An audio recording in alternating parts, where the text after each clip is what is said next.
Dans un contexte de bouleversement géopolitique en Afrique de l'Ouest, le Sénégal, sous l'impulsion de son Premier ministre Ousmane Sonko, a pris une décision historique. D'ici juillet 2025, aucune base militaire étrangère ne sera plus présente sur le sol sénégalais.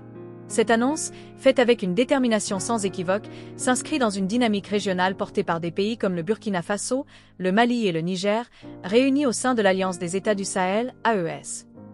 Elle marque un tournant décisif dans la quête de souveraineté et d'autodétermination des nations africaines.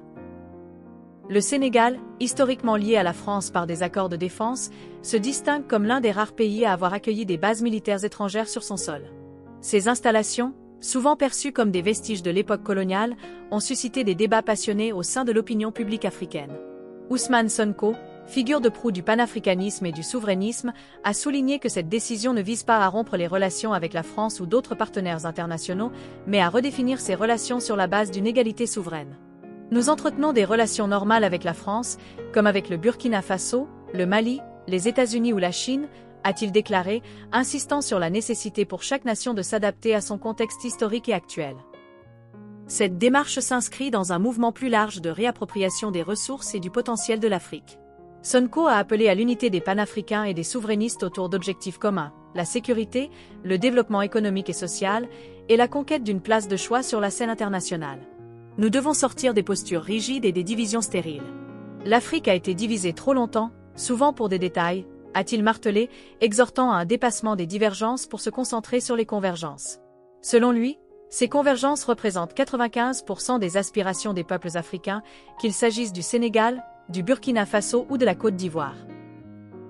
Qui sont particulièrement françaises en l'occurrence, parce que c'est le seul pays qui disposait de bases militaires. Ceci dit, en dehors de ces considérations, nous avons des relations avec la France, comme nous en avons avec le Burkina, avec le Mali, avec les États-Unis, avec la Chine. C'est des relations normales, ordinaires. Nous n'avons pas peut-être les mêmes développements entre le Sénégal et la France que ceux qu'il y a eu entre le Burkina et la France ou un autre pays avec la France. Et c'est là où chaque pays doit s'adapter par rapport à son histoire.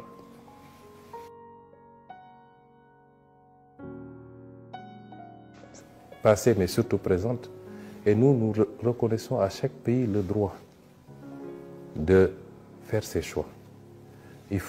Il est impératif, parce que là je m'adresse à une certaine opinion africaine, parce qu'on se trompe souvent de combat. Il faut qu'on sorte d'une posture où c'est comme ça ou c'est rien.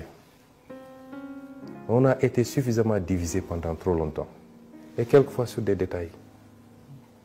Aujourd'hui, il est question de réunir tous les panafricains, tous les souverainistes, de les réunir autour du combat qui est celui de la libération de l'Afrique, de la réappropriation par l'Afrique de ses ressources naturelles, de tout son potentiel, de gagner les vrais combats, qui sont les combats de la sécurité et le combat du développement économique et social.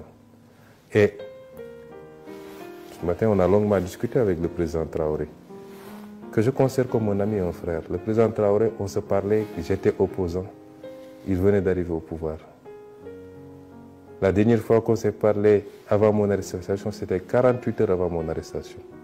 Donc, ce n'est pas d'aujourd'hui que datent nos relations. Et aujourd'hui, on a eu quand même la possibilité en tête-à-tête de beaucoup discuter.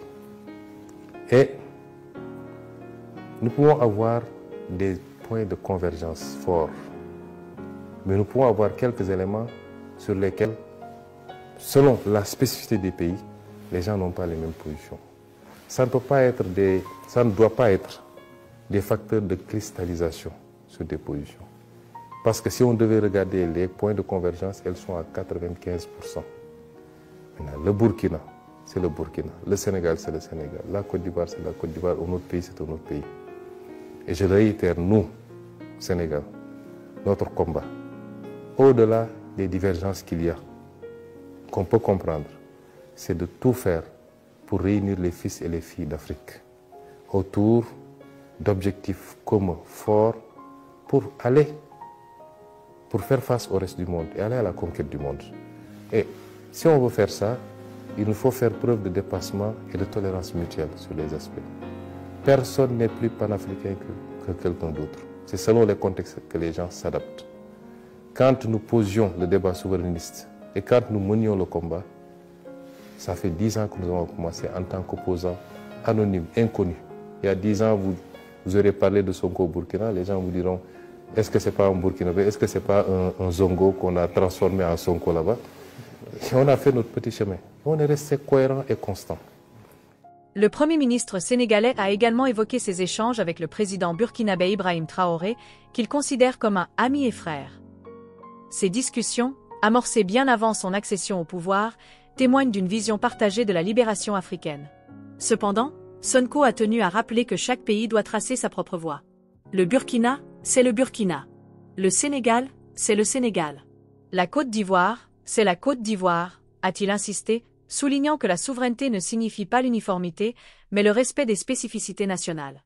Cette annonce intervient dans un contexte où le Sénégal, sous la houlette de Sonko, cherche à renforcer son positionnement comme leader du panafricanisme pragmatique. Depuis une décennie, Sonko et son mouvement ont porté le flambeau du souverainisme, d'abord en tant qu'opposants anonymes, puis comme figures politiques de premier plan. Leur constance et leur cohérence ont valu au Premier ministre un large soutien populaire, notamment parmi la jeunesse sénégalaise, avide de rupture avec les anciennes dynamiques néocoloniales.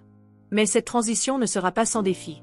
La fermeture des bases militaires étrangères implique des ajustements stratégiques, notamment en matière de sécurité nationale.